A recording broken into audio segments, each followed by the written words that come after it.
వివరాలు చూసే ముందు మా ఛానల్ ని సబ్స్క్రైబ్ చేయడం మర్చిపోకండి. శ్రీ గురుభ్యో నమః. శ్రీ మహాసరస్వత్యై నమః. ఓం నమః శివాయ. నారాయణ శాస్త్రి ఆస్ట్రాలజీ ఛానల్ వీక్షిస్తున్నటువంటి ప్రేక్షక మహాశీలకు స్వాగతం సుస్వాగతం.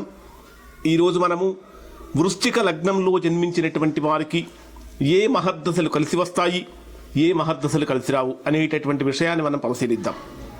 మనం కొంతమంది వ్యక్తులను కనుక చూసినట్లయితే నాకు ఈ మహర్దశ మొదలైనప్పటి నుంచి విపరీతంగా బాధపడుతున్నాను, ఉన్న ఆస్తులు మొత్తం పోయినాయి, ఉద్యోగం అంతా పోయింది, అప్పులైపోయినాయి అని చెప్పేసి కొంతమంది కొన్ని మహర్దశల్లో విపరీతంగా తీవ్రమైనటువంటి ఇబ్బందులు పడుతూ ఉంటారు. కొంతమందికి కొన్ని మహర్దశలు విపరీతంగా కలిసి వస్తాయి, కొంతమందికి కొన్ని మహర్దశలు విపరీతంగా బాధిస్తూ ఉంటాయి. అలా జరగటానికి కారణం ఏమిటి? అసలు ఈ లగ్నానికి ఏ మహర్దశలు కలిసి వస్తాయి, ఏ మహర్దశలు కలిసి రావు? ఒకవేళ ఏదైనా మహర్దశలు కనుక కలిసి రాకపోతుంటే ఎటువంటి పరిహారాలు చేసుకుంటే మనకు ఆ మహర్దశ కాలం అంతా అనుకూలంగా యోగదాయకంగా మారుతుందనేటటువంటి విషయాన్ని మనం పరిశీలిద్దాం.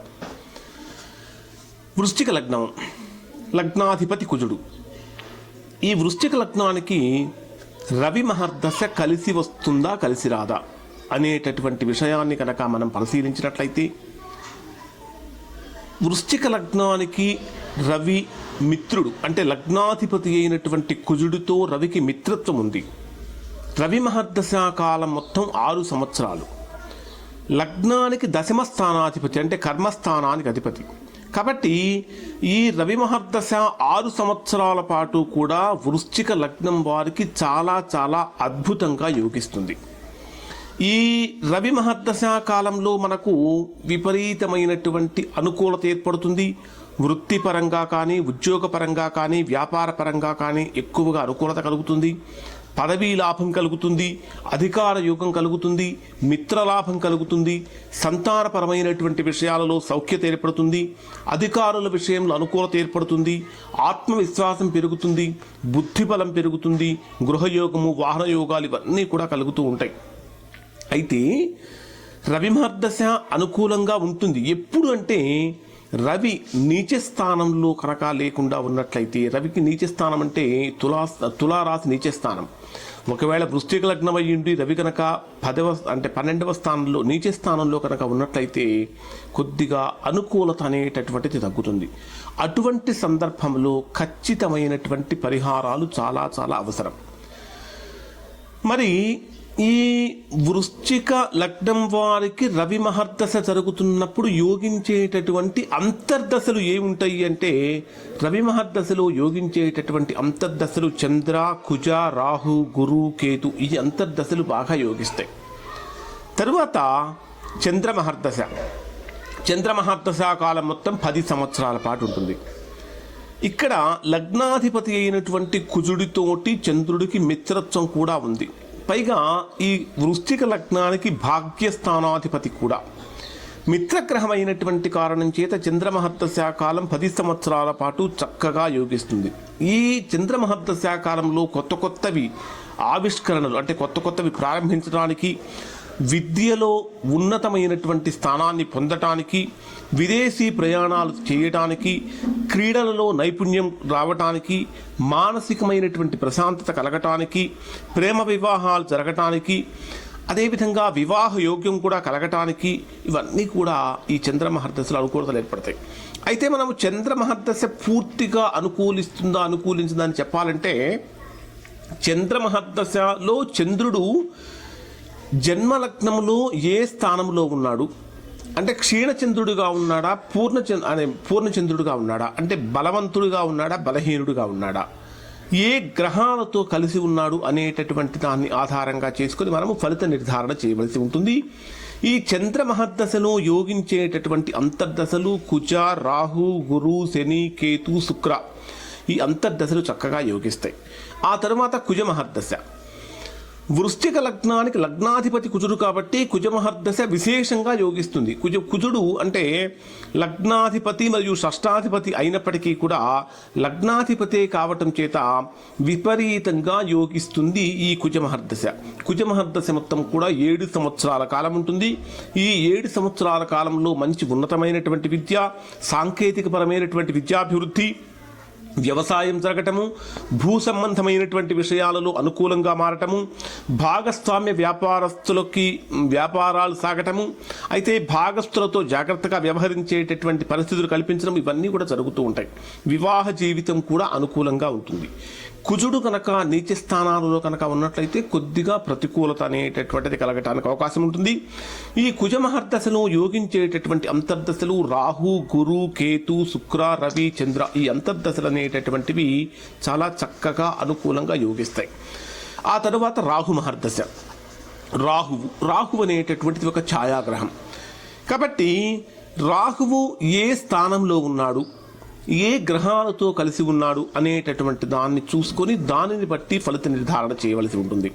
ఒకవేళ రాహువు ఏ గ్రహాలతో కూడా కలిసి లేకుండా ఒంటరిగా కనుక ఉన్నట్లయితే శని ఎటువంటి ఫలితాలనైతే ఇస్తాడో రాహువు కూడా అటువంటి ఫలితాలనే ఇస్తాడు. మరి ఈ రాహు మహర్దశ మొత్తం మనకు 18 సంవత్సరాల పాటు ఉంటుంది. ఈ 18 సంవత్సరాల కాలంలో మనకు యోగించేటటువంటి అంతర్దశలు గురు, కేతు, శుక్ర, రవి, చంద్ర, కుజ, ఈ అంతర్దశలు యోగిస్తాయి. ఆ తర్వాత గురు మహర్దశ. వృశ్చిక లగ్నానికి ద్వితీయ, పంచమ స్థానాధిపతి. వాస్తవంగా ద్వితీయ స్థానము, పంచమ స్థానము యోగకారకాలైనటువంటి స్థానాలు. దాంతోపాటు లగ్నాధిపతి అయినటువంటి కుజుడికి అధిమిత్రత్వం ఉన్నటువంటి గ్రహం కూడా, అంటే విపరీతమైనటువంటి మిత్రత్వం ఉన్నటువంటి గ్రహం కూడా. కాబట్టి ఈ గురు మహర్దశ మొత్తం మనకు 16 సంవత్సరాల పాటు ఉంటే ఈ 16 సంవత్సరాలు కూడా చాలా చాలా అనుకూలంగా యోగదాయకంగా మారుతుంది. ప్రధానంగా ఏ విషయాలలో బాగుంటుందంటే ఆర్థిక పరమైనటువంటి విషయాలలో, ఎందుకంటే ద్వితీయ స్థానం ఆర్థిక ధనస్థానం కదా, కాబట్టి ఆర్థిక పరమైనటువంటి విషయాలలో చాలా చక్కగా ఉంటుంది. విదేశీ సంబంధాలు కూడా కలిగి ఉంటాయి. పిత్రార్జితాన్ని పొందటంలో కూడా అనుకూలత ఏర్పడుతూ ఉంటుంది. సంతానపరమైనటువంటి లాభాలు కూడా కలుగుతూ ఉంటాయి. ఆధ్యాత్మికపరమైనటువంటి ఉన్నతి కలుగుతూ ఉంటుంది. విదేశీ భాషలు గురించి చదువుకోవటానికి, నేర్చుకోవటానికి అవకాశం ఏర్పడుతుంది. సాహిత్య రంగంలో ప్రవేశం కలుగుతూ ఉంటుంది. గురుమహర్దశలో యోగించేటటువంటి అంతర్దశలు గురుడు, కేతుడు, శుక్రుడు, రవి, చంద్రుడు, కుజుడు అంతర్దశలు బాగా యోగిస్తాయి. ఆ తర్వాత శని మహర్దశ. శని మహర్దశ కాలం మొత్తం మనకు 19 సంవత్సరాల పాటు ఉంటుంది. ఇక్కడ లగ్నాధిపతి అయినటువంటి కుజుడితోటి శనికి మిత్రత్వం లేదు, శత్రుత్వం ఉంది. ఈ కారణం చేత, పైగా తృతీయ, చతుర్థ స్థానాధిపతి అయినటువంటి కారణం చేత ఈ శని మహర్దశ 19 సంవత్సరాల పాటు కూడా యోగించదనే చెప్పాలి. ఈ శని మహర్దశలో చేసేటటువంటి పనులలో తీవ్రమైనటువంటి ఆటంకాలు కలగటము, బంధుమిత్రులతో విరోధాలు కలగటము, చేసేటటువంటి వృత్తి ఉద్యోగ వ్యాపారాలలో అభివృద్ధి లేకపోవటము, తీవ్రమైనటువంటి అనారోగ్యము కలగటము, కుటుంబపరమైనటువంటి కలహాలు ఏర్పడటము, దాంతోపాటు విపరీతమైనటువంటి మానసిక సంక్షోభం ఏర్పడటము, ఒక్కసారిగా బండ్లు ఓడలు జరిగినట్లుగా అంతర్గత యుద్ధాలు జరగటము, అంతర్గతమైనటువంటి సంక్షోభం కలగటం అనేటటువంటి తీవ్రమైనటువంటి పరిణామాలు కలుగుతూ ఉంటాయి. మరి శని ఉండేటటువంటి స్థానాన్ని బట్టి కూడా ఈ ఫలిత నిర్ధారణ చేయాలి. మరి ఈ శని మహర్దశలో మనకు యోగించేటటువంటి అంతర్దశలు కనుక తీసుకున్నట్లయితే శుక్రుడు, రవి, చంద్రుడు, రాహువు, గురుడు, ఈ అంతర్దశలు బాగా యోగిస్తాయి. ఆ తర్వాత బుధ మహర్దశ కాలం మొత్తం మనకు 17 సంవత్సరాల పాటు ఉంటుంది. ఈ వృశ్చిక లగ్నానికి అష్టమ లాభస్థానాధిపతి. అష్టమాధిపత్యం చేత పాపత్వం వస్తుంది, లాభాధిపత్యం చేత కూడా పాపత్వం వస్తుంది. పైగా లగ్నాధిపతి అయినటువంటి కుజుడితోటి ఇక్కడ శత్రుత్వం ఉన్నటువంటి గ్రహం. కాబట్టి బుధ మహర్దశ కాలం ఏమాత్రము అనుకూలంగాను యోగదాయకంగాను ఉండదు. ఈ బుధ మహర్దశ కాలంలో తీవ్రమైనటువంటి ఆర్థిక సంక్షోభం ఏర్పడటము, అప్పులు పెరిగిపోవటము, కోర్టు కేసులు పెరగటము, బంధుమిత్రులతో ఏ విధమైనటువంటి సంబంధాలు సరిగా లేకపోవటము, ఒక మాటలో చెప్పాలంటే తీవ్రమైనటువంటి నెగిటివ్ థాట్స్ రావటము, ఒక రకంగా పరిస్థితులను తట్టుకోలేక నెగిటివ్ థాట్స్ తోటి, అంటే ఆత్మత్యాగం చేసుకోవాలా అనేటటువంటి విపరీతమైనటువంటి బాధలు కలగటం కూడా ఇక్కడ కుజమహర్దశలో ఈ బుధుడి, అంటే ఈ వృశ్చిక లగ్నానికి బుధుడి యొక్క మహర్దశలో జరిగేటటువంటి ఫలితాలు. మరి ఇటువంటివి పోవాలి అంటే బుధుడికి సంబంధించినటువంటి హోమాలు, జపాలు, దానాలు ఇవేమైనా గనక చేసుకుంటే తద్వారా మంచి ఫలితం కలుగుతుంది. దానితో పాటు ఈ బుధ మహర్దశ జరుగుతున్నప్పుడు సుదర్శన హోమం గనక చేయించుకుంటే తద్వారా మంచి ఫలితం కలుగుతుంది. ఈ బుధ మహర్దశలో యోగించేటటువంటి అంతర్దశలు కేతు, శుక్ర, రవి, చంద్ర, రాహు, శని ఈ అంతర్దశలు యోగిస్తాయి. ఆ తరువాత కేతు మహర్దశ. కేతువు ఛాయాగ్రహము. కేతు మహర్దశ మొత్తం మనకు 7 సంవత్సరాల పాటు ఉంటుంది. అయితే కేతువు ఏ స్థానాలలో ఉన్నాడు, ఏ గ్రహాలతో కలిసి ఉన్నాడు అనేటటువంటి దాన్ని బట్టి మనం ఫలిత నిర్ధారణ చేయాలి. కేతువు ఏ గ్రహాలతో లేకుండా ఒంటరిగా కనుక ఉన్నట్లయితే కుజుడు ఎటువంటి ఫలితాలను అయితే కలిగిస్తాడో కేతువు కూడా అటువంటి ఫలితాలనే కలిగిస్తాడు. కేతు మహర్దశలో మనకు యోగించేటటువంటి అంతర్దశలు గురుడు, కేతువు, శుక్ర, రవి, చంద్ర, కుజ ఈ అంతర్దశలు యోగిస్తాయి. ఆ తర్వాత శుక్ర మహర్దశ మొత్తం 20 సంవత్సరాల పాటు ఉంటుంది. చాలామంది శుక్ర మహర్దశ కోసం ఎదురు చూస్తూ ఉంటారు. అయితే వృశ్చిక లగ్నానికి శుక్ర మహర్దశ అంతగా యోగించదనే చెప్పాలి. కారణం ఏమిటంటే వృశ్చిక లగ్నానికి సప్తమ వ్యయస్థానాధిపతి. సప్తమాధిపత్యం చేత మారకత్వం కూడా వస్తుంది. కాబట్టి ఇక్కడ పైగా కేంద్రాధిపత్యం కూడా వచ్చింది. కాబట్టి ఈ శుక్ర మహర్దశ పూర్తిగా అనుకూలమైనటువంటిది కాదు, యావరేజ్గా ఉంటుందని మాత్రమే చెప్పాలి. ఈ శుక్ర మహర్దశలో ఆర్థికపరమైనటువంటి విషయాలలో ఇబ్బందులు, స్త్రీలతో వివాదాలు, స్త్రీల కారణంగా అపవాదులు, నిద్ర లేకపోవటము, విపరీతమైనటువంటి శారీరక సమస్యలు అంటే ముఖ్యంగా శుక్రుడు అందానికి కారకుడు అవుతాడు. అంటే అందానికి కారకాలైనటువంటి ప్రధానంగా జుట్టు కానీ లేదా కొన్ని శరీర భాగాల మీద శుక్రుడి యొక్క ప్రభావం చాలా తీవ్రంగా ఉంటుంది. అంటే ముఖంలో ఆ శక్తిని కోల్పోతూ ఉంటారు, గ్లో అనేటటువంటిది తగ్గిపోతూ ఉంటుంది.